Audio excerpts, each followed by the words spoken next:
সারা ভারত মতুয়া মহাসংঘ দক্ষিণ দিনাজপুর জেলা কমিটির বার্ষিক মহোৎসব উপলক্ষে বিরাট ধর্মীয় শোভাযাত্রা।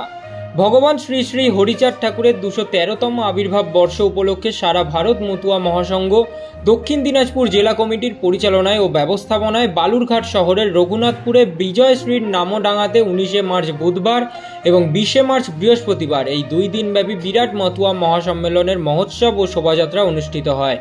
আজ এই অনুষ্ঠানের দ্বিতীয় দিনে মতুয়া মহাসংঘের সদস্য ও ভক্তদের উপস্থিতিতে বিরাট ধর্মীয় শোভাযাত্রা শহর পরিক্রমা করে।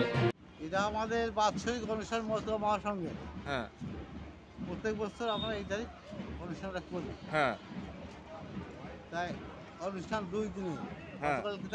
আজকে ওই 6টার সময় শেষ হবে। অনুষ্ঠান উপলক্ষে কি কি আয়োজন করা হয়েছে? উপলক্ষে খাওয়া দাওয়ার ব্যবস্থা সব কিছুই আছে, কোনো অসুবিধা সব কিছু আছে। প্রচুর লোক হয়, লোকও হয় প্রচুর লোক।